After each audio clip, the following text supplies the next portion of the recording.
back to Let's Talk About Art. In today's series, we're going to talk about ways to show and sell your artwork.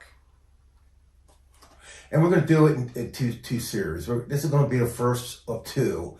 And then the other one will be done in a few days. So look for that in a complete of what we're trying to talk about. Now, as an artist, we all want to be in galleries. It's as simple as that. It's almost like bragging rights. You can tell your friends, because friends are going to find out, and they're going to ask you, how's it like to be in a gallery? And because they don't understand art, for one, they think if you're not in a gallery, you're not really an artist, and that's not true. Today, we don't need galleries as much as, let's say, 15 years ago, going back. Because of the internet, everything we do as humans are engaged now in the internet. It's just the way it is. So galleries don't hold that against us now as they would. They had leverage. They have no leverage at this point. Because you can build now a website, which is your own personal studio or gallery. You can put all kinds of information about yourself, your bio, your resume, all your photos or for your paintings are there. You could build a virtual gallery, which makes you feel like you're in a gallery, hanging in a gallery. And the nice thing about that is your collectors and buyers that you're looking to for you to see, for them to see your work is accessible to you. Galleries want to allow you, for the most part, and in my case, I knew that to be a fact, they will not allow you to interact with customers and buyers, and that's just not right. In a gallery, you put up all the inventory. The gallery does not have a penny in inventory. Maybe some signs with your name on it. So you put up the inventory, your cost, and then when and if a painting sells, you get taken 50% off of the price. So you give that up right away. Let's say a painting sells for $5,000, right off the top, the gallery takes $2,500. You pick up the cost of the painting, the stretcher bars, the canvas, everything has to do with the painting, and also your time. And the biggest thing is the cost of your creativity. Okay, there's a cost behind that. So if you like the idea of being in galleries, there's a cost to pay. If that's what you need as a person, go for it. I like the idea of it, but I don't need it. So I just want to give you a little insight on some galleries. Some other smaller ways that you can get your artwork exhibited are go to local coffee shops, restaurants, businesses that may have an opportunity for you to display your artwork. It probably would be cost free. You won't get as big of an audience as you would at a gallery, but people will see your work. Most likely they're going to be sitting there, so they'll be talking about it, expressing to other friends your work, and make sure that you have something about your website so that they can be all geared back to your website, because you want to drive everything back to your website so they can check out your other work. And that's usually a cost-free option. Some other places would be larger venues, would be corporate centers, offices, that type of building where you're going to get even more foot traffic.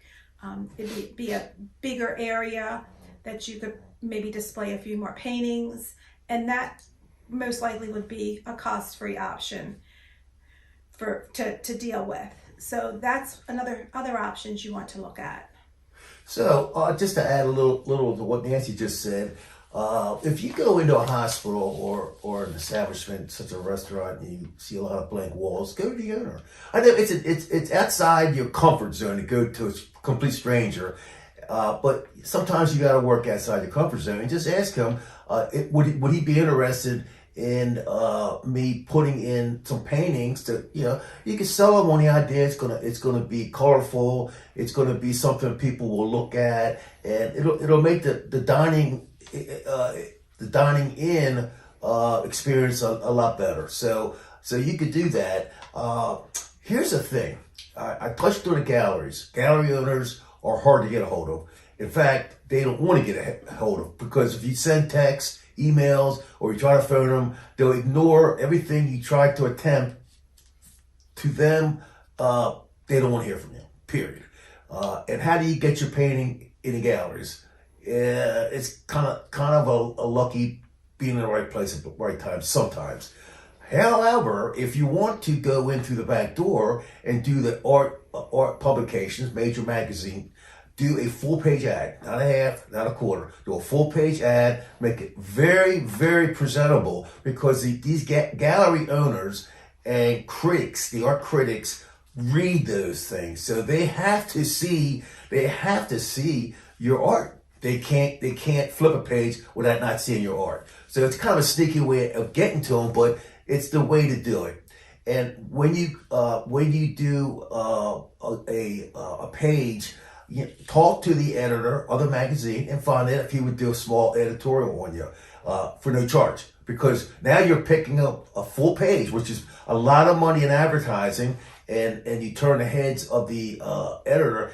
He may go ahead and give you maybe a quarter page of some information about you. So I would highly recommend doing some magazines.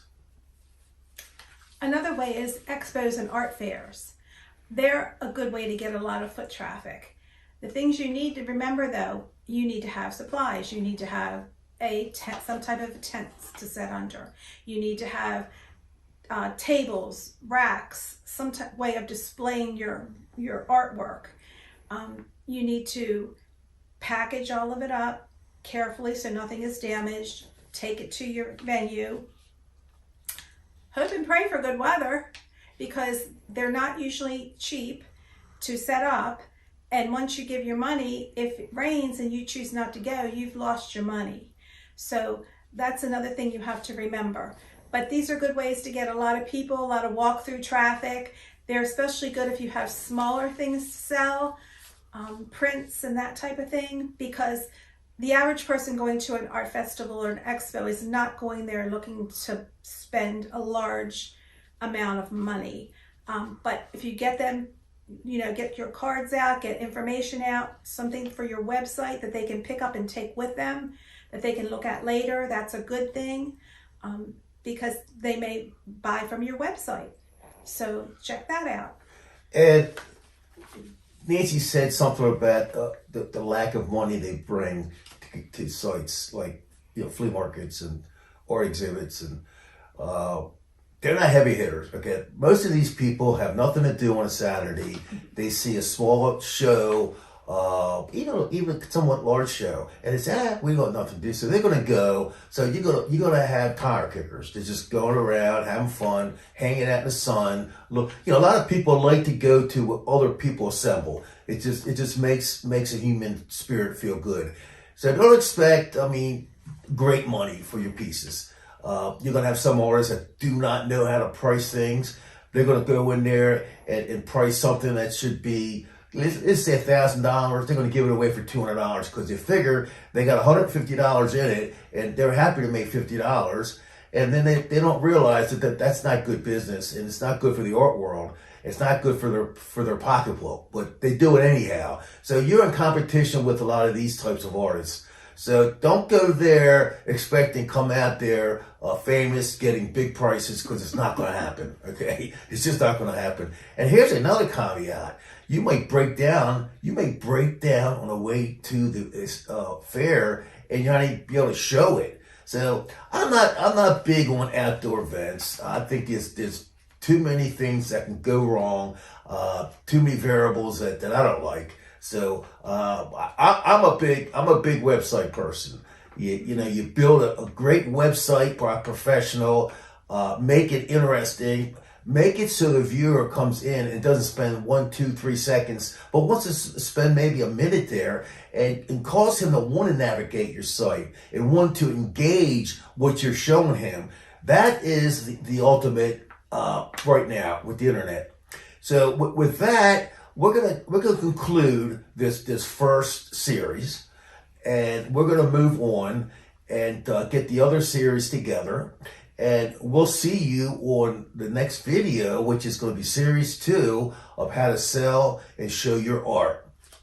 Hush.